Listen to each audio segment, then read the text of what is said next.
श्री गौरीशा जी महाराज, उपस्थित धर्मानुरागी मुख्य आत्माओं,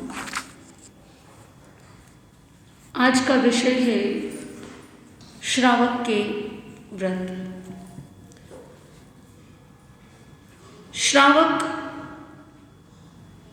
भगवान महावीर की वो परंपरा है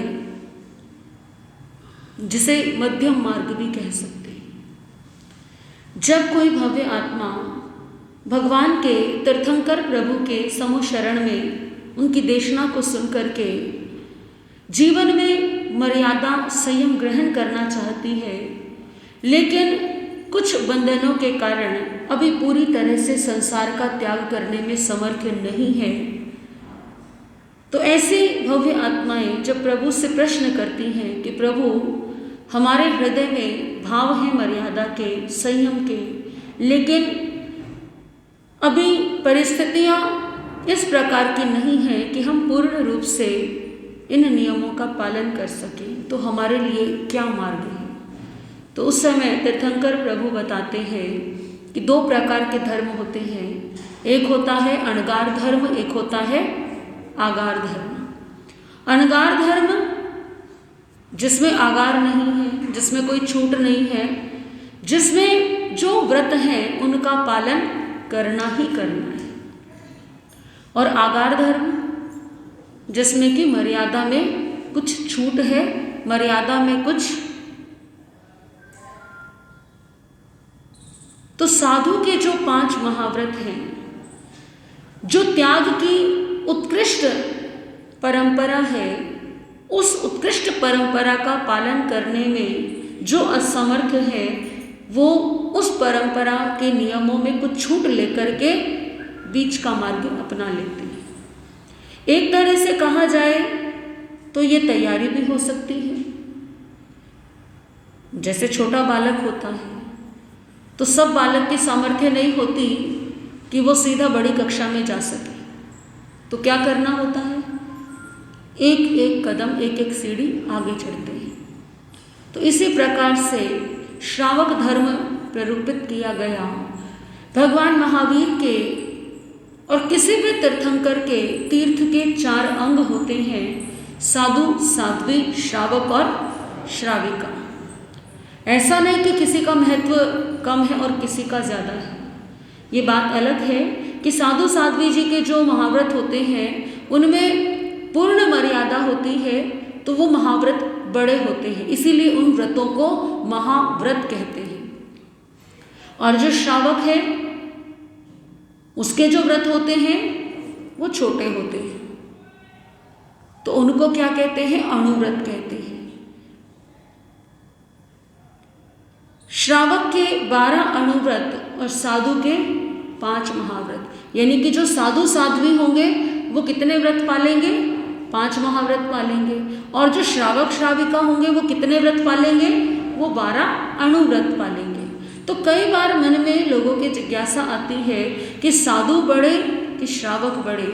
तो जहाँ पर महाव्रत और अणुव्रत की बात आती है, मर्यादा की बात आती है, संयम की बात आती है, तो निश्चित रूप से साधु साध्वी का स्थान श्रावक श्राविका से ऊंचा है। लेकिन जब बात बराबरी और तीर्थ की आती है तो उस समय भगवान महावीर ने चारों तीर्थ को समान महत्व दिया है, क्योंकि साधु साध्वी अगर अपने श्रमण श्रमणी धर्म का पालन करना चाहते हैं तो उसके लिए उन्हें श्रावक श्राविका की आवश्यकता है। बिना श्रावक श्राविका के साधु साध्वी का संयम पालन नहीं हो सकता, और बिना साधु साध्वी के श्रावक श्राविका भी मर्यादा में नहीं रह सकते। तो ये 4 जो अंग हैं वो 4 पाए की तरह है। अगर एक भी पाया छोटा या बड़ा हो जाए तो आप समझ सकते हैं बैलेंस क्या हो जाएगा, गड़बड़ हो जाएगा, संतुलन बिगड़ जाएगा। तो इसके लिए भगवान महावीर ने कहा कि तीर्थ में चारों का स्थान महत्वपूर्ण है, न किसी का कम है और न किसी का ज्यादा है। साधु जो 5 महाव्रत पालन करता है वो मोक्ष के मार्ग पर थोड़ी तीव्र गति से आगे बढ़ता है, क्योंकि उसके पास में महाव्रत है। श्रावक के पास में अणुव्रत हैं, तो उसकी जो गति है वो थोड़ी सी क्या हो गई, क्योंकि अभी सांसारिक बंधन अभी घेरे हुए हैं। और बहुत सारे कारण हो सकते हैं किसी जीव के संयम न ग्रहण करने के पीछे। हो सकता है किसी के ऊपर पारिवारिक उत्तरदायित्व अधिक है, इस कारण से वो संयम नहीं ले सकता। मान लीजिए वृद्ध माता पिता की सेवा, पत्नी का उत्तरदायित्व, परिवार में संतान है उसका उत्तरदायित्व, तो ये सारी जिम्मेदारियाँ कई बार व्यक्ति का अपना ही मन इतना प्रबल नहीं होता कि वो संयम ग्रहण करने का निश्चय ले सके या दृढ़ता से वो निर्णय ले सके। तो ऐसे में स्वयं की परीक्षा के लिए, आत्म मूल्यांकन के लिए और अपने मन को धीरे धीरे मजबूत करने के लिए भगवान महावीर ने ये एक रास्ता दिया है जिसे श्रावक धर्म कहते हैं। जो साधु जी के 5 महाव्रत हैं उन्हीं का छोटा रूप श्रावक के अनुव्रतों में आता है। साधु जी के 5 महाव्रत कौन कौन से हैं?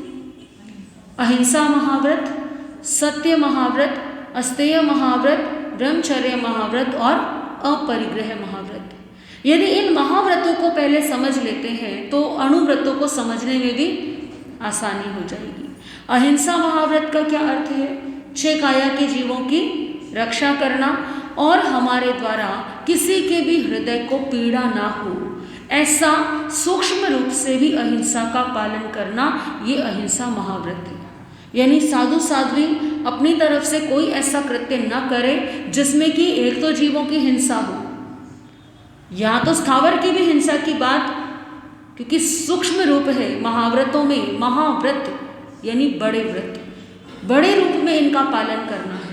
तो इसका अर्थ ये है कि ना तो त्रस और ना ही स्थावर, किसी भी जीव की हिंसा नहीं करनी। इतना विवेक रखे।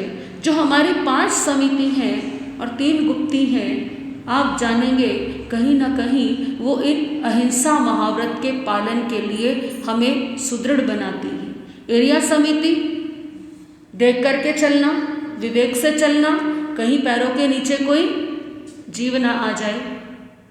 भाषा समिति, भाषा का सोच समझ के प्रयोग करना, क्योंकि यदि भाषा का अविवेक है तो फिर मुंह से कोई ऐसे शब्द निकल सकते हैं जिससे कि किसी के दिल को दुख पहुँचे, पीड़ा हो, किसी का मर्म प्रकाशित हो जाए।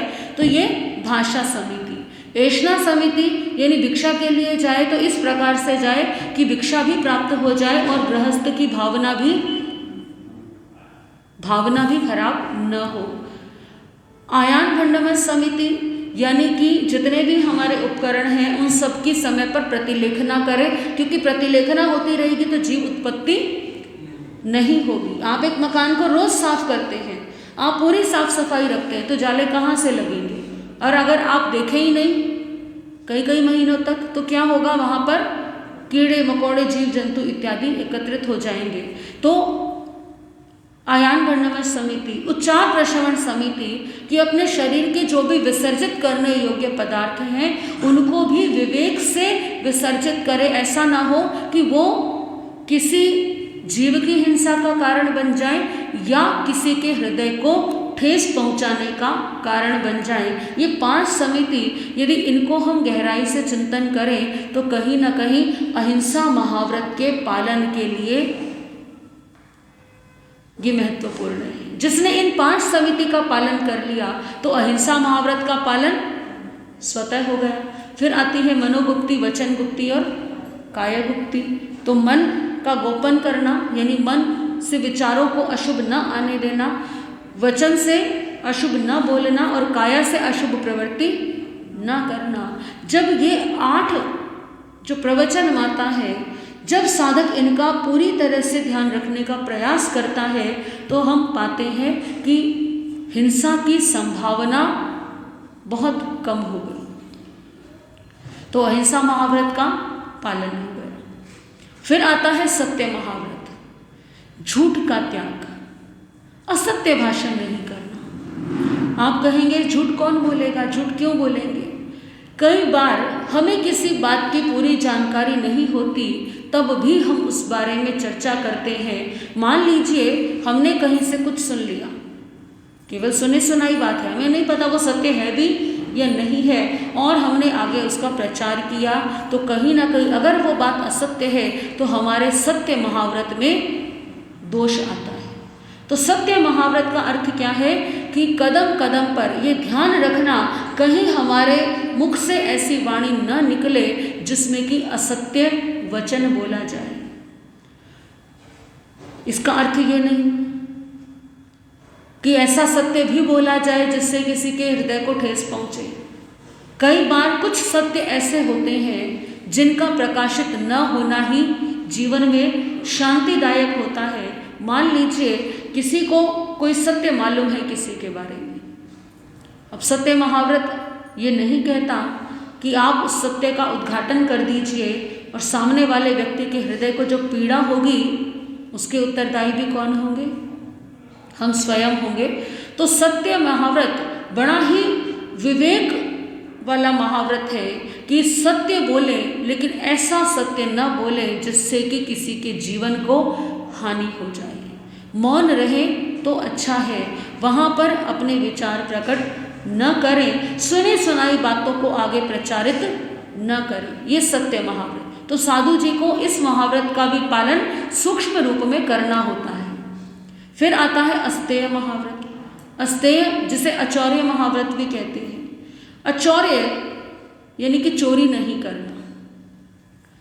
चोरी किसे कहते हैं? ऐसा नहीं कि किसी के घर से कुछ सामान चुराना ही चोरी कहलाता है। किसी से बिना पूछे उसकी वस्तु का उपयोग करना भी चोरी कहलाता है। तो जब तक उस वस्तु के स्वामी की आज्ञा न हो तब तक उसका उपयोग नहीं करना, जब तक आज्ञा न मिले। तो वो कौन सा महाव्रत है? अचौर्य महाव्रत, जिसे अस्तेय महाव्रत भी कहते हैं। मान लीजिए कोई वस्तु रखी है और हमें नहीं मालूम वो किसकी है, तो यदि हम बिना पूछे उसे ले लेते हैं, उसका उपयोग करते हैं, तो कई बार कुछ लोग प्रश्न करते हैं, महाराज इसमें क्या दोष आएगा? इसमें दोष क्यों आएगा? उसका कारण है, मान लीजिए जिस व्यक्ति ने वो वस्तु रखी और आपने उसका उपयोग कर लिया, तो हमने जब उसका उपयोग किया, हो सकता है कि जब हम उपयोग के लिए उस वस्तु को ले गए, उस समय जिसकी वो वस्तु है वो उसे आकर के ढूंढे तो वो उसे नहीं मिलेगी। और ये सामान्य सी बात है, अगर किसी की वस्तु उसे नहीं मिलती है तो सीधा सीधा क्या बोलता है? किसी ने मेरी चीज़ चुरा ली है। तो एक तो चोरी का आरोप आता है। दूसरी बात कि वो व्यक्ति जिसकी वो वस्तु गुम हुई है या उसे नहीं मिल रही, उसे नहीं मालूम कि वो आपके पास है, तो जितनी देर वो आपके पास रहेगी या उसे नहीं मिलेगी उतनी देर वो उसे ढूंढने के लिए व्यथित रहेगा, व्यग्र रहेगा। तो उसके मन को जो अशांति हुई उसका भी उत्तरदायी कौन हुआ? हम हो गए। और फिर संभवतः यदि हम भूल गए, तो हम वापस करना भूल गए तो क्या होगा? कितने समय के लिए वो दोष हमें लगेगा।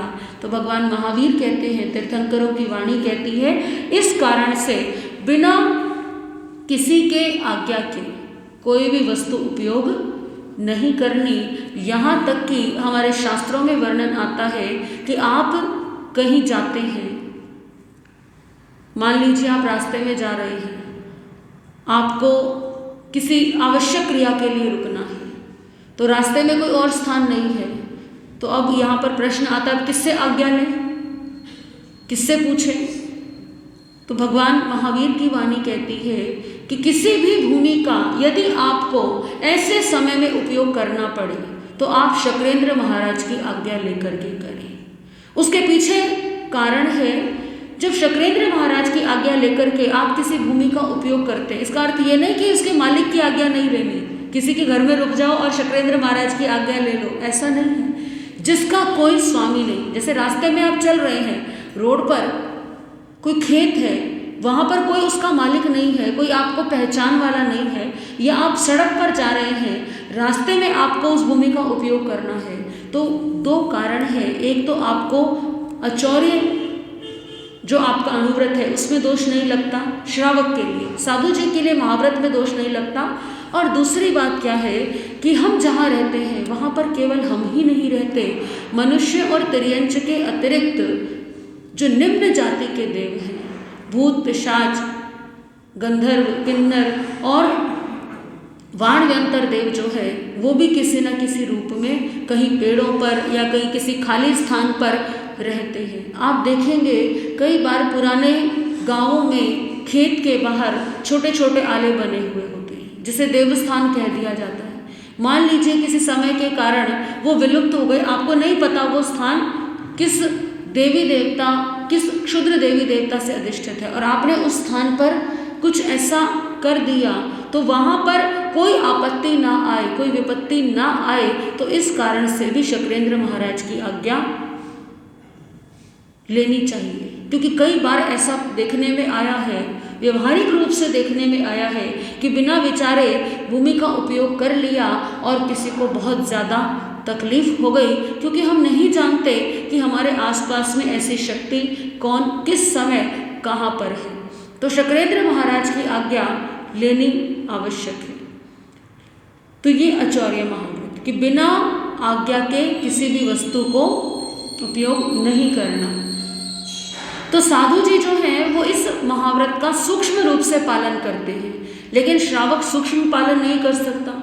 मान लीजिए आपके परिवार में 4 व्यक्ति रहते हैं, बच्चे भी रहते हैं, आपको उनकी कोई चीज़ लेनी है या ठीक करनी है तो उसमें आपको दोष नहीं आता, लेकिन इसमें क्या आता है, बड़ी चोरी का त्याग होता है। स्थूल रूप से किसी की ऐसी वस्तु नहीं लेनी जिससे उसको तकलीफ हो, किसी की जमीन जायदाद इत्यादि नहीं हड़पनी, किसी का हक नहीं मारना, जितना कर है उतना ही देना। तो ये आचार्य अनुव्रत है। फिर आता है ब्रह्मचर्य महाव्रत। तो साधु जी जो है वो पूर्ण रूप से ब्रह्मचर्य का पालन करते हैं और जो श्रावक है वो मर्यादा रख करके पर्व तिथियों में या अन्य कुछ तिथियों में मर्यादा ले सकते हैं। फिर आता है परिग्रह। परिग्रह का अर्थ है जो आपके पास वस्तु है उसमें आपकी आसक्ति। तो साधु जी महाराज परिग्रह का पूर्ण रूप से त्याग करने वाले, लेकिन श्रावक के लिए मर्यादा है, क्योंकि श्रावक के लिए उसे घर में रहना है, परिवार का पालन पोषण भी करना है, बच्चों की जिम्मेदारी निभानी है, घर में माता पिता है तो उनकी भी सेवा करनी है। तो श्रावक कुछ मर्यादा रख करके अपने लिए और उसके उपरांत परिग्रह का त्याग कर सकता है। इसमें एक बात आवश्यक है जानने योग्य कि इसमें यदि कोई व्यक्ति मर्यादा करता है तो वो अपने व्यक्तिगत जीवन की मर्यादा करता है, बाकी परिवार वाले चाहें तो वो अपने लिए रख सकते हैं, लेकिन वो व्यक्ति अपनी व्यक्तिगत मर्यादा जितनी करता है उसे उतने ही सामान से प्रयोजन होता है। मान लीजिए एक व्यक्ति ने मर्यादा कर ली कि मैंने ये जो मकान बनाया है जीवन में एक, उसी की मुझे मर्यादा है, अब इसके उपरांत मुझे कोई और घर नहीं बनाना। तो कई बार इसमें प्रश्न आता है कि कल को यदि बच्चे कोई नया मकान बनाने लगे तो वो बच्चों का कार्य है, उसमें आपका कोई रोल नहीं होगा, बच्चे जो चाहे वो कर सकते हैं, परिवार के अन्य व्यक्ति इस बंधन में नहीं आते, क्योंकि त्याग आपका स्वयं का है, मर्यादा आपकी स्वयं की है, तो उसका पालन भी आपको स्वयं करना है। तो आप इस तरह से परिग्रह अनुव्रत का पालन करते हैं। तो जो साधु जी के 5 महाव्रत हैं, ये साधु जी को सूक्ष्मता से पालन करना है और श्रावक को स्थूल पालन करना है। तो स्थूल पालन कैसे करेगा श्रावक? जब अहिंसा अनुव्रत की बात आती है तो जीव 2 प्रकार के होते हैं, त्रस और स्थावर। त्रस जीव कौन से होते हैं? 2 इंद्रिय से लेकर के 5 इंद्रिय जिनके पास होती हैं। यदि सरल भाषा में कहें तो जो जीव अपनी इच्छा से चल फिर सकते हैं, एक स्थान से दूसरे स्थान पर जा सकते हैं, उन्हें कौन से जीव कहते हैं? त्रस जीव कहते हैं। और जो जीव अपनी इच्छा से एक स्थान से दूसरे स्थान पर नहीं जा सकते, उन्हें कौन से जीव कहते हैं? स्थावर कहते हैं। जैसे पृथ्वी काय के जीव हैं, अप काय के जीव हैं, वायु काय के जीव हैं, वनस्पति काय के जीव हैं। ये पेड़ पौधे जो हैं ये सब क्या है? स्थिर है। हवा के जो जीव हैं वो स्थिर है, अपनी इच्छा से नहीं चल फिर सकते। तो जब श्रावक के लिए अहिंसा अणुव्रत की बात आती है तो त्रस की हिंसा का त्याग, यानी त्रस जीवों की हिंसा नहीं करनी। आप कहेंगे कि फिर हम घर में काम कैसे करेंगे, क्योंकि कई बार घर में चींटियां आ गई, मकोड़े आ गए, मकड़ी इत्यादि लग गए। तो ऐसा नहीं है कि आपको सफाई नहीं करनी, विवेक से कार्य करना है। मान लीजिए फर्श पर बहुत सारी चींटियां हैं और आपने देखा, तो आप इतना विवेक रखें कि सबसे पहले किसी मुलायम कपड़े से, पूंजनी से या किसी मुलायम झाड़ू से उन सबको एक तरफ कर दे, उनको बाहर कर दे। ऐसा नहीं कि चींटियां हैं और आपको धुलाई करनी है तो सीधा बाल्टी उठाई, और ऐसा तो आप वैसे भी नहीं करते। ये विवेक तो लगभग हर जैन व्यक्ति रखता ही है कि जो जीव त्रस जीव हैं उनकी हिंसा, उनकी विराधना ना हो हमारे द्वारा। मान लीजिए घर में अनाज रखा है, घर में दालें इत्यादि रखी हैं, तो बनाने से पहले एक बार निगाह डाल ले कि कहीं इसमें कोई जीव उत्पत्ति तो नहीं हो गई। यदि हो गई है तो उसको जैसे विवेक से परट सकते हैं उसको परट दें। घर के कार्यों में विवेक रखें। जैसे बहनें हमारी रसोई में खाना बनाती हैं, चाय बनाती हैं, तो कई बार क्या होता है, चाय में उबाल आ गया और चाय नीचे गिर गई, या चाय छान रही है तो चाय फर्श स्लैब पर गिर गई। तो कई बार अविवेक के कारण उस समय वो छोड़ दिया और थोड़ी देर में क्या हो गया, वहाँ पे चींटियां आ गई। तो उन चींटियों की विराधना होगी, किसके कारण? हमारे अविवेक के कारण। तो अहिंसा जो अणुव्रत है वो विवेक प्रधान अणुव्रत है, इसमें विवेक की आवश्यकता है। और जब विवेक रखते हैं, मान लीजिए आप समय समय पर घर की साफ सफाई करते रहते हैं, गीले बर्तन उठा करके किचन में नहीं रखते तो कॉकरोच की संभावना नहीं होती। झूठे बर्तन नाली में नहीं पड़े रहते या झूठ नहीं पड़ी रहती तो कॉकरोच होने की संभावना बहुत कम हो गई। समय समय पर यदि सफाई करते रहें तो भी जाले इत्यादि नहीं लगते।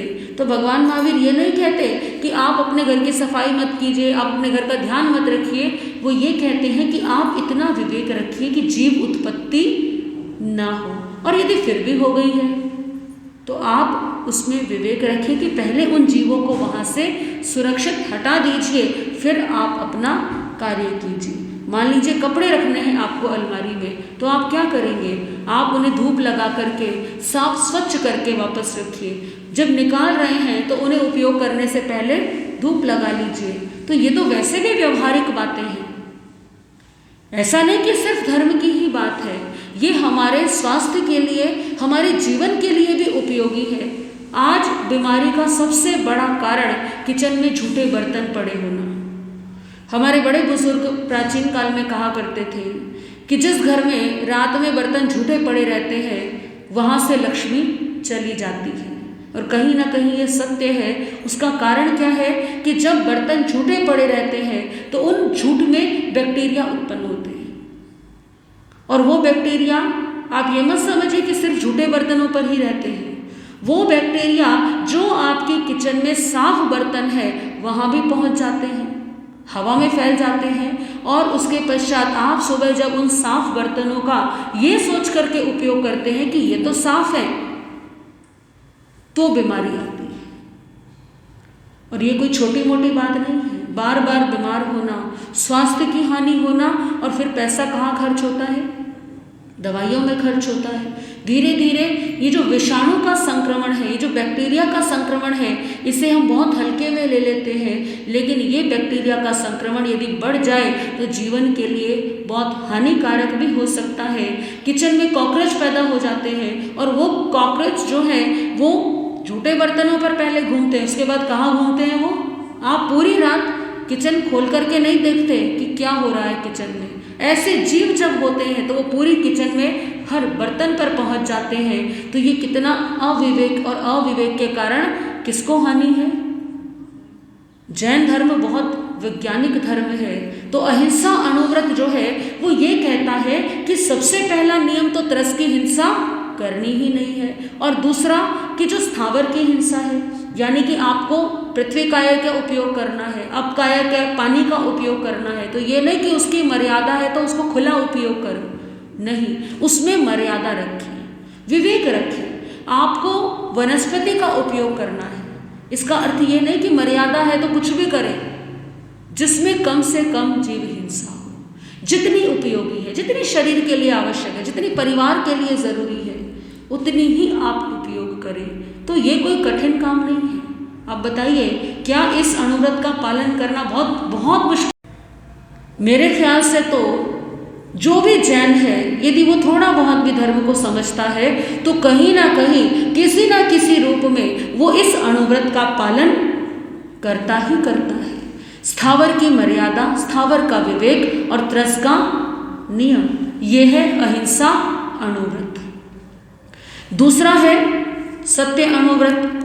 सत्य अनुव्रत में क्या आया श्रावक के लिए कि सत्य के स्थूल त्याग को सत्य अनुव्रत कहते हैं। जिस झूठ से समाज में प्रतिष्ठा ना रहे, प्रामाणिकता खंडित होती हो, अविश्वास उत्पन्न हो, राजदंड का भागी बनना पड़े और सबसे बड़ी बात किसी के जीवन को हानि हो, ऐसा ना तो झूठ बोलना है, ऐसी वाणी अपने मुख से नहीं बोलनी। अब देखिए, यदि इस अनुव्रत का आप पालन करते हैं तो फायदा किसको है? एक समय था जब न्याय अधिकारी जैन व्यक्तियों को राजसभा में बुलाते थे केवल इतना पूछने के लिए कि इस व्यक्ति ने अपराध किया है, और अगर जैन व्यक्ति ये कह दे कि इस व्यक्ति ने अपराध नहीं किया तो सारे सबूत उसके खिलाफ होने के बावजूद उसे छोड़ दिया जाता था, क्योंकि इतनी प्रामाणिकता होती थी जैनों की कि अगर जैन श्रावक ने बोला कि ये सत्य है तो वही सत्य है। तो यदि आप सत्य अनुव्रत का पालन करते हैं तो किसकी प्रतिष्ठा बढ़ती है? आपकी प्रतिष्ठा बढ़ती है, और कहीं ना कहीं आप जिन शासन की प्रभावना भी करते हैं, और नुकसान भी अपना ही है अगर नहीं करते तो, क्योंकि यदि कोई व्यक्ति असत्य बोलेगा तो लोगों का विश्वास समाप्त हो जाएगा, लोगों में प्रतिष्ठा खत्म हो जाएगी, उसकी बात पर कोई भरोसा नहीं करेगा, और जो झूठ बोलने का दोष लगा वो अलग, अपनी आत्मा के दोषी बने वो अलग। तो भगवान कहते हैं कि जिस किसी के लिए झूठी गवाही नहीं देनी, झूठा नाप तोल नहीं करना, ये सब किसके अंतर्गत आते हैं? सत्य अनुव्रत के। तो आप बताइए, क्या इस अनुव्रत का पालन करना भी कठिन है? इतना कठिन नहीं है, सरल है, और करते ही हैं, क्योंकि कहीं ना कहीं जब झूठ बोलते हैं तो अपनी आत्मा पर भार आता है, अपने मन में आत्मग्लानि का भाव आता है कि हमने ऐसा सही नहीं किया। तो क्यों ना अपनी आत्मा को हल्का रखें, क्यों ना स्वयं को इतना हल्का रखें कि हमें आत्मग्लानि का अवसर ही प्राप्त ना हो।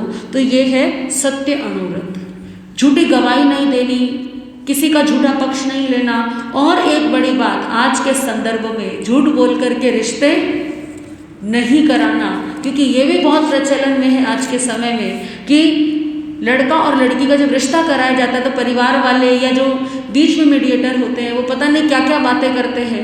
ये इस लड़की को तो ये आता है, वो आता है, इस लड़के ने तो इतनी पढ़ाई की हुई है, और शादी के बाद पता लगता है कि ऐसा कुछ भी नहीं है। तो ये भी किसमें दोष है? झूठ बोल करके रिश्ते करना और करवाना, दोनों कौन सा दोष है? सत्य अनुव्रत में दोष आता है, और इससे कहीं ना कहीं समाज में अपयश का भागी भी बनना पड़ता है। तीसरा अचौर्य अनुव्रत। तो इसमें श्रावक के लिए स्थूल चोरी का त्याग आता है। स्थूल चोरी का त्याग मतलब लूटना, डाका डालना, जेब काटना, धन संपत्ति, जमीन हड़प लेना, किसी ने कहीं पर कोई धन दबाया और चुपचाप जाकर के उसका धन निकाल लेना, इसे कौन सी चोरी कहते हैं? स्थूल चोरी कहते हैं। देखिए, क्योंकि श्रावक एक गृहस्थ है, तो गृहस्थ जीवन जीते हुए वो सूक्ष्म चोरी का त्याग नहीं कर सकता। कई बार ऐसी परिस्थिति आती है कि उसे करना पड़ता है या अनजाने में हो जाता है। तो भगवान कहते हैं कि ये जो बड़ी चोरी है उसका त्याग करना। तो ये कौन सा अनुव्रत है? अचौर्य अनुव्रत। इसका भी पालन कोई कठिन कार्य नहीं है। चौथा है ब्रह्मचर्य अनुव्रत। ब्रह्मचर्य अणुव्रत कहता है कि आप श्रावक हैं तो आप अपनी पत्नी की मर्यादा रख करके बाकी सब स्त्रियों को, बाकी सबको माता या बहन की दृष्टि से देखें। और जो हमारी श्राविकाएं हैं वो अपने पति को छोड़ करके बाकी सभी पुरुषों को भाई या पिता की दृष्टि से देखें, उसे ब्रह्मचर्य अणुव्रत कहते हैं। और इसमें भी किसी विशेष दिन, किसी विशेष परिस्थिति, किसी विशेष तिथि इत्यादि को आप मर्यादा रख सकते हैं। पांचवा आता है परिग्रह परिमाण व्रत, जिसे कि इच्छा परिमाण व्रत भी कहते हैं। परिग्रह परिमाण व्रत को इच्छा परिमाण व्रत कहा गया क्योंकि इच्छाएं, उत्तराधीन सूत्र में कहा गया है, इच्छाहु आकाश समा अनंतिया, कि इच्छाएं आकाश के समान अनंत है। आप बाजार गए, आपने देखा, आपको कोई चीज़ बहुत अच्छी लगी, आपका मन क्या हुआ, इसको हम ले लें। धीरे धीरे क्या हो गया, संग्रह बढ़ता चला गया। फिर मन में आया, अरे इसको भी नहीं छोड़ सकते, इसको भी नहीं छोड़ सकते। और परिग्रह का संबंध केवल संख्या से नहीं, परिग्रह का संबंध हमारी आसक्ति से है। जैसे कि उदाहरण के लिए हमारी बहनें अलमारी में 25 साल पुरानी साड़ियाँ भी संभाल करके रखती हैं। वो पहनने में नहीं आती, लेकिन फिर भी क्या है, उनसे एक लगाव है। तो वो क्या हो गया, परिग्रह। मर्यादा रखें। इच्छा परिमाण व्रत क्या कहता है कि आप एक मर्यादा सुनिश्चित करें कि आपको इतना रखना है, उससे उपरांत आपको नहीं रखना। और जितना है उसमें भी आपको आसक्ति नहीं रखनी। मान लीजिए आप लाए, नया कपड़ा लेकर के आए, आप लाए, आपने पहना, बस ऐसा नहीं कि उसमें इतने लिप्त हो जाए कि यदि वो खो जाए या वो चोरी हो जाए या फट जाए तो मन को बहुत क्लेश हो, मन को बहुत दुख हो। परिग्रह अणुव्रत जो है वो अनासक्ति की प्रेरणा देता है, ताकि, क्योंकि संसार का नियम है, जिससे संयोग हुआ है वहाँ वियोग भी निश्चित है। जिससे जो हमें मिला है वो एक ना एक दिन अवश्य छूटेगा। तो वो जब छूटे तो ऐसा ना हो मन में बड़ा क्लेश हो। तो इसके लिए क्या कहा गया कि परिग्रह अणुव्रत का पालन करो। तो परिवार के प्रति भी आसक्ति भाव कम रखें, परिवार के प्रति अपने उत्तरदायित्व का पालन करें, लेकिन आसक्ति कम से कम रखें। ये भी कौन सा अणुव्रत है, ये भी परिग्रह अणुव्रत में ही आता है। चल अचल जितनी भी हमारी संपत्ति है वो सब हमारा परिग्रह है, तो उसमें मर्यादा रखना और जितना है उसमें भी अनासक्ति रखना, ये परिग्रह अणुव्रत है। देखिए कहीं ना कहीं ये तैयारी है कि जब जीवन को छोड़ करके, सब कुछ छोड़ करके जाना होगा तो व्यक्ति के मन में क्या ना हो, दुख क्लेश ना हो। ये श्रावक के जो व्रत हैं ये केवल जीवन जीना नहीं सिखाते, ये मरने की कला, मृत्यु की कला भी सिखाते हैं। और समाधि मरण भी तभी हो सकता है जब मन में अनासक्ति का भाव हो। ये तो हुए 5 अणुव्रत। श्रावक के 12 व्रतों का ये पहला विभाजन है। फिर आते हैं 3 गुणव्रत। गुणव्रत किसे कहते हैं, गुण व्रत यानी कि जिससे अणुव्रतों में जिन गुणों के कारण विकास होता है उसे कहते हैं गुणव्रत। ये 3 व्रत कौन कौन से हैं? सबसे पहला गुणव्रत है दिग्व्रत। दिग्व्रत का अर्थ है कि 10 दिशाओं में आने जाने की मर्यादा कर लेना, यानी एक निश्चित सीमा कि मुझे इतनी सीमा से आगे नहीं जाना। वर्तमान में, क्योंकि पहले के समय में यात्रा करना और आज के समय में यात्रा करना बड़ा अलग अलग हो गया है।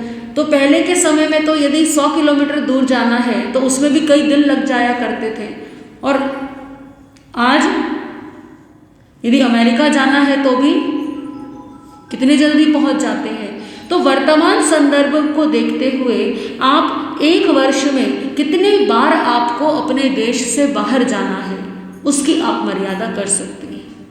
आप अनुमान लगा लीजिए कि आप एक वर्ष में कितनी बार जाते हैं, उससे 2 या 3 बार ऊपर आप मर्यादा में छूट ले लीजिए, लेकिन उसके उपरांत का आप नियम कर दीजिए। और ऐसे बहुत सारे लोग हैं जो साल में 1 या 2 बार ही जाते हैं या वो भी नहीं जाते। तो मर्यादा करना कोई कठिन काम नहीं है, कुछ छूट रख लीजिए, कभी जाना पड़े तो आप मर्यादा रख सकते हैं। तो ये भी कोई अणुव्रत बहुत कठिन नहीं है। फिर आता है देशव्रत। दिग्व्रत में जो मर्यादा ली थी उसको थोड़ा और सीमित कर दिया। जैसे कि आज आपने नियम किया कि अब 1 माह तक मुझे अपने देश से बाहर नहीं जाना। अब इतना तो पता है कि जिनका व्यापार ऐसा है कि जिनको बार बार जाना पड़ता है उनके लिए बात अलग है, लेकिन हर किसी के साथ ऐसी परिस्थिति नहीं है। हर कोई हर महीने विदेश नहीं जाता, और अगर विदेश जाता भी है तो उसके लिए पहले से ही तैयारी करते हैं। तो 1 महीने के लिए आपने मर्यादा ले ली। दिग व्रत का जो छोटा रूप है वो ये देश व्रत है। तो 1 माह में कितनी बार बाहर जाना, 1 माह में कितनी बार अपने शहर से बाहर जाना। पहले के समय में शहर से बाहर जाने की कहते थे, क्योंकि पहले यातायात के साधन इतने अधिक नहीं होते थे, लोगों का व्यापार भी आसपास होता था। लेकिन वर्तमान समय में हम मर्यादा कर सकते हैं 1000 किलोमीटर 2000 किलोमीटर की, तो इस तरह से नियम मर्यादा रख सकती है। फिर आता है 8वां अनर्थ दंड विरमण व्रत। अनर्थ दंड विरमण व्रत नाम से ही स्पष्ट है। अनर्थ दंड यानी बिना सोचे विचारे बिना प्रयोजन के हिंसा करना, उसका त्याग। अब कैसे कहेंगे, कैसे होती है बिना सोचे विचारे हिंसा? आप चल रहे हैं, रास्ते पर चलते चलते पेड़ आया या कोई झाड़ी आई और आपको कुछ हुआ और आपने चलते चलते अचानक से पेड़ का पत्ता, वो कौन सा है? बिना कारण के हिंसा है। आप बैठे हैं जमीन पर, बैठे बैठे ऐसे ही जमीन को खोदना शुरू कर दिया, बिना कारण के बिना प्रयोजन के। कई लोग ऐसे चलते चलते कोई भी काम कर लेते हैं। पानी का नल खोला तो खुला ही छोड़ दिया, उसे बंद नहीं किया। तो ये अनर्थ दंड विरमण व्रत है। बिना प्रयोजन पाप कार्य नहीं करना, खोटे व्यापार का किसी को उपदेश नहीं देना। जिस व्यापार में बहुत ज़्यादा हिंसा होती हो ऐसा उपदेश किसी को नहीं देना। अस्त्र शस्त्र हिंसक उपकरण व्यर्थ के लाभ हानि में बिना मतलब के अविचारे पृथ्वी खोदना, पत्ते को तोड़ लेना, ये सब कार्य कौन से हैं? अनर्थ दंड विरमण है, अनर्थ दंड है। तो अनर्थ दंड का त्याग करना बिना विचारे, ऐसे ही जिसका कोई प्रयोजन ही नहीं है। मान लीजिए आपको कोई औषधि बनानी है, आपको कोई आवश्यक कार्य है, तब आपने वृक्ष से पत्ते लिए तो एक अलग बात है, लेकिन कोई काम नहीं है, कोई उपयोग नहीं, और फिर भी ऐसे ही कोई कार्य कर दिया तो वो अनर्थ दंड विरमण व्रत, उसकी मर्यादा करना। ये हुए 3 गुण व्रत। फिर आते हैं 4 शिक्षा व्रत। ये शिक्षा रूप है। शिक्षा रूप जिस व्रतों का पालन करने से प्रेरणा मिले कि हमें आगे, अभी तो हमने अनुव्रत लिए हैं, आगे जाकर के हमें इन्हें महाव्रतों को अपनाना है, तो उसकी जो प्रेरणा देते हैं, उसमें जो संबल बनते हैं, उन्हें कहते हैं शिक्षा व्रत। वो शिक्षा व्रत कौन से हैं? शिक्षा व्रत में 4 व्रत आते हैं। सबसे पहला व्रत है सामायिक व्रत, जो कि आप लगभग रोज करते ही हैं। रोज नहीं कर सकते तो 1 माह में 25 सामायिक, 5 दिन की छूट रख ली, या अगर किसी दिन आपकी नहीं हुई तो अगले दिन 2 सामायिक कर ली।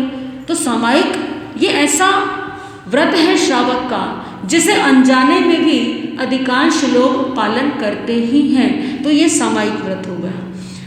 पौषध उपवास, पर्व तिथियां जब आती हैं या पक्षिक व्रत आते हैं या चतुर्मासी आती है, तो अगर शक्ति है तो उसमें पौषध करना, पौषध नहीं कर सकते तो उपवास करना। अगर उपवास भी संभव नहीं है तो भगवान महावीर कहते हैं उत्तम, मध्यम और जघन्य तप करना, यानी कि कुछ ना कुछ नियम मर्यादा त्याग पर्व तिथि में अवश्य करना। जैसे कि हमारे कई भाई बहन पर्व तिथियों में हरि का त्याग करते हैं, एकासन कर लेते हैं, अम्बिल कर लेते हैं। तो जितना आपसे हो सके उतना त्याग अवश्य करना, ये पौषध उपवास है। वैसे तो पौषध और उपवास की बात कही गई, लेकिन समय ऐसा है हर किसी के लिए आयु बढ़ने के बाद में पौषध या उपवास करना संभव नहीं है। तो ऐसा नहीं कि बिल्कुल ही छोड़ दें। यदि पूरा नहीं कर सकते तो कम से कम something is better than nothing, तो कुछ करना अच्छा है ना करने से। तो ये पौषध उपवास व्रत। 11वां व्रत है भोग उपभोग परिमाण व्रत। भोग और उपभोग 2 शब्द हैं। भोग किनका किया जाता है? जो एक बार ही उपयोग में आए उसे कहते हैं भोग, और जो बार बार उपयोग में आए उसे कहते हैं उपभोग। भोग में आता है जितनी भी हमारी भोजन सामग्री है, जो एक बार उपयोग किया और उसके बाद खत्म। और उपभोग क्या है? हमारे वस्त्र हो गए, हमारे आभूषण हो गए, हमारा मकान हो गया, जिन्हें हम प्रतिदिन में बार बार उपयोग करते हैं। तो भगवान महावीर कहते हैं कि इनकी मर्यादा करना। जैसे कि हमारी बहनें हैं तो वो मर्यादा करें कि हमें 50 जोड़ी कपड़े से ऊपर नहीं रखने, हमें इतने आभूषण रखने, इससे ऊपर नहीं रखने, या इतना सोना, इतने चांदी के आभूषण रखने, इससे ऊपर नहीं रखने। उसके बाद यदि आप अपने संतान को, अपने बच्चों को देना चाहते हैं तो बात अलग है, लेकिन अपने लिए, अपने उपयोग के लिए उससे ऊपर नहीं रखना। ये भोग उपभोग परिमाण व्रत है। भोजन पदार्थों की मर्यादा करना। हमारे घोर तपस्विनी महासाध्वी श्री प्रमिला जी महाराज कई बार प्रेरणा देते हैं आने वाले श्रावकों को कि आप मर्यादा कीजिए कि जीवन में 100 हरी से ज़्यादा नहीं खाएंगे। कहने को 100 हरी है, लेकिन हम अपने पूरे जीवन में वो 100 हरी का भी उपयोग नहीं कर पाते। लेकिन जब तक हम नियम नहीं करते तो इस संसार में जितनी भी हरी है उसका दोष किसे लग रहा है? इस संसार में जितने भी पदार्थ हैं, हमारी खुली छूट है, तो सबका दोष हमें लग रहा है जब तक हम उसकी मर्यादा नहीं करते। आप मर्यादा कर सकते हैं कि आपको 50 जोड़ी कपड़े, 100 जोड़ी कपड़े, या जितने भी आपके पर्स हैं, जूते हैं, चप्पल हैं, सैंडल हैं, उनकी आप मर्यादा कर लीजिए कि इससे उपरांत मुझे नहीं रखना। कई बार लोग पूछते हैं, महाराज जी आज तो ऐसे कपड़े आते हैं जो फटते ही नहीं हैं, फिर हम क्या करें? पुराने ही पहनते रहें? नहीं, आपके पास एक और माध्यम भी है कि जब आप जितने नए लेकर के आए, मान लीजिए आप 4 नए कपड़े लेकर के आए, तो आप पहले 4 पुराने अपनी अलमारी से बाहर कर दीजिए। तो ये कौन सा व्रत हो गया? तो इसमें देखिए 2 लाभ हैं। एक तो आपका सामान कम रहेगा, बार बार संभालना नहीं पड़ेगा, और दूसरी बात आपके हाथों से किसी ज़रूरतमंद को दान भी हो गया। आपके लिए वो पुराना है, लेकिन किसी और के लिए वो उपयोगी और नया है, तो किसी को आप दे सकते हैं। फिर आता है अतिथि संविभाग व्रत, जिसे कि 12वां व्रत कहते हैं। अतिथि संविभाग व्रत कि द्वार पर आए हुए अतिथि को खाली हाथ नहीं भेजना। और ये तो कहीं ना कहीं हमारा शिष्टाचार है, हमारा विवेक है। और यदि ज्योतिष की दृष्टि से कहें तो राहु को ठीक रखना है। यदि आप अपने राहु को ठीक रखना चाहते हैं तो आपके घर में कोई आए तो आप उसे शुद्ध जल ज़रूर पिलाएं। बिना पानी पिलाए आप अपने घर से किसी को न जाने दें। यदि आप ऐसा करते हैं तो आप अपने ग्रहों का भी उपचार स्वयं कर लेते हैं। अतिथि संविभाग व्रत कहता है अतिथि जिसके आने की कोई तिथि नहीं। इसमें साधु साध्वी भी आ गए, इसमें सधर्मी श्रावक श्राविका भी आ गए, और इसमें अचानक से आपके दरवाजे पर आया हुआ कोई भी व्यक्ति आ गया। तो इतना तो आप कर सकते हैं। आपके घर में आज तो बहुत सारे साधन हैं। देखिए पहले का युग था कि घरों में इतने साधन नहीं होते थे, भोजन भी एक समय बना करके रख देते थे। लेकिन आज आपके घर में बिस्किट है, नमकीन है, कोल्ड ड्रिंक के, फ्रूटी के पैकेट्स हैं, न जाने कितने कितनी चीज़ें आपके घरों में हैं। तो क्या ये नहीं हो सकता कि आपके दरवाजे पर कोई आया और आप उसे कुछ, पहले हमारे बुजुर्ग इन नियमों का कितना ध्यान रखते थे कि घर पे कोई आया, चाहे वो सेवक ही क्यों ना हो, चाहे वो नौकर ही क्यों ना हो, चाहे वो अनजान व्यक्ति ही क्यों ना हो, रास्ता पूछने के लिए कोई आया हो, लेकिन बिना कुछ दिए उसे नहीं भेजते थे। तो ये कौन सा व्रत है? अतिथि संविभाग व्रत। तो ये श्रावक के 12 व्रत हैं, और इनमें से कितने ऐसे व्रत हैं जिनका पालन आप करते ही करते हैं। तो आप अपने भाव बनाइए कि 12 व्रतों में से कम 5 व्रत तो आपके जीवन में ज़रूर हो। 5 व्रत, सामायिक व्रत, भोग उपभोग परिमाण व्रत और अतिथि संविभाग व्रत, ये 3 तो लगभग आप बहुत आराम से कर सकते हैं। अहिंसा अनुव्रत भी आप पालन कर सकते हैं, ब्रह्मचर्य अनुव्रत भी पालन कर सकते हैं। तो ये जो 5-6 व्रत हैं आप शुरुआत कीजिए, चाहे 2 व्रत से कीजिए, लेकिन श्रावक बनने की शुरुआत कीजिए। तभी हम समझेंगे कि चातुर्मास सफल हुआ। क्योंकि चातुर्मास की सफलता इस बात पर निर्भर नहीं करती कि कितने लोग दर्शन करने आए, कितनी बस आई, कितने दर्शनार्थियों ने भोजन किया, कितने फंक्शन हुए, कितने कार्यक्रम हुए, कितनी भीड़ लगी, इस बात पर निर्भर नहीं करती। चातुर्मास की सफलता इस बात पर निर्भर करती है कि साधु साध्वी जी के जाने के बाद आपके जीवन में कितना परिवर्तन आया, आपके जीवन में कितना विवेक आया, जैसे कि कल बाल संस्कार शिविर में आपने देखा, वो चातुर्मास की सफलता है, क्योंकि बच्चों ने सामयिक के पाठ याद किए, बच्चे स्थानक से जुड़े, और हम ये आशा करते हैं कि आने वाले समय में ये बालक और अधिक धर्म आराधन करेंगे। तो बच्चों के जीवन में तो परिवर्तन आ चुका है, अब किसके जीवन में परिवर्तन आना है? आपने 4 महीने भगवान की वाणी सुनी है, तो आपके जीवन में कुछ ना कुछ परिवर्तन अवश्य आए। कल कार्तिक पूर्णिमा का दिन है, आप अपना मन मानस तैयार कर लीजिए, आप अपना मन बनाइए।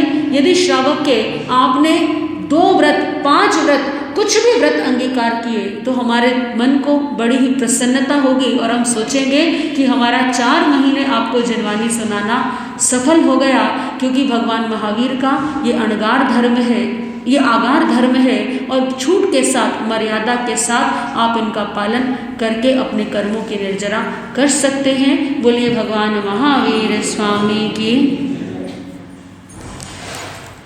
कल कार्तिक पूर्णिमा चातुर्मासी का दिन है।